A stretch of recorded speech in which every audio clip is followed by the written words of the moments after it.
groupe parlementaire IRD, requête déposée à la HCC pour une déchéance de Christine Razanamassou. Le groupe parlementaire IRD a déposé aujourd'hui une requête aux fins de déchéance de la présidente de l'Assemblée nationale, Christine Razanamassou, auprès de la Haute Cour constitutionnelle. Les actions unilatérales menées par la présidente de l'Assemblée nationale sont jugées par l'IRD en contradiction avec les engagements et les valeurs de ce groupe parlementaire pro-régime. L'IRD souhaite l'application de l'article 72 de la Constitution à l'encontre de la députée Damat Finadjan et la déchéance du mandat de Christine Razanamassou. L'article 72 de la Constitution prévoit que le député doit respecter la ligne de conduite de son groupe parlementaire qu'il a fait élire et qu'il lui est interdit de changer de couleur politique sous peine de déchéance. Revue de l'urbanisation, des réformes sont nécessaires. Les villes malgaches ne contribuent pas efficacement à la croissance économique et à la réduction de la pauvreté selon la revue de l'urbanisation présentée aujourd'hui à la Banque mondiale. Le ministre de l'Aménagement du territoire et de la décentralisation estime que les villes malgaches doivent pouvoir offrir de meilleurs emplois, logements, services et qualité de vie aux citoyens. Le ministère prévoit de relever ces défis grâce à une meilleure planification territoriale, des réformes institutionnelles au niveau communal et à la mise à disposition de capacités techniques et de fonds suffisants pour les villes.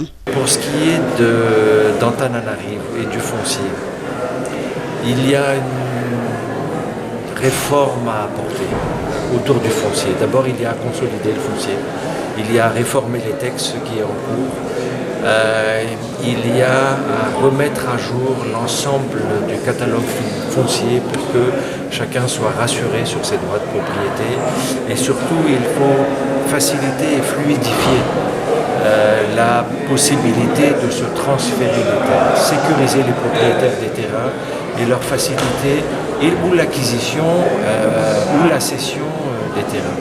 C'est en rendant ce marché le plus fluide possible qu'on va rendre l'ensemble de ce qui va pouvoir être aménagé autour le plus simple possible. La Banque mondiale est un des financiers du gouvernement malgache. La banque est une des partenaires du gouvernement malgache en termes de financement de tous les secteurs. Dans le secteur urbain et foncier, on a des projets qu'on finance à ce moment-là. On a Atana, il y a le projet Produire et on va finir dans quelques semaines le support au projet CASEF qui finance la certification foncière dans les milieux ruraux. Alors là, il y a des besoins de financement énormes pour les villes et on travaille à côté du gouvernement comme un des entités financières. Pour la Banque mondiale, il est important de collaborer avec les partenaires gouvernementaux afin de guider les villes urbaines de Madagascar sur la voie de développement durable et de la résilience. Réseau interconnecté d'Antananarivo, perturbation de l'approvisionnement en eau et en électricité. La JIRAMA annonce une perturbation dans l'approvisionnement en électricité sur les réseaux interconnectés d'Antananarivo en raison notamment du gap de la production électrique indécalique qui est passé de 35 MWh au lieu de 114 MWh en temps normal. Selon les explications, les fortes pluies de ces derniers jours ont provoqué l'accumulation de déchets au niveau du barrage qui, à son tour, a entraîné une baisse du niveau de l'eau alimentant la centrale. Selon les explications, les fortes pluies de ces derniers jours ont provoqué l'accumulation de déchets au niveau du barrage qui, à son tour, a entraîné une baisse du niveau de l'eau alimentant la centrale. La situation affecte également l'approvisionnement en eau potable dans la capitale et ses environs. La JIRAMA est à pied d'œuvre pour remédier à la situation, mais la météo risque de freiner les efforts de l'équipe. La perturbation tropicale qui s'est formée dans l'océan Indien a rempli les conditions pour devenir une tempête. Elle a été baptisée Gaman ce matin vers 5 heures locales.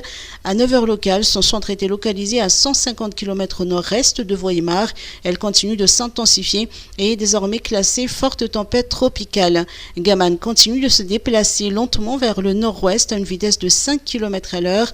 Elle devrait longer les côtes de Sava et atterrir dans la ville de Saint-Bave demain après-midi ou dans la nuit au stade de cyclone tropical.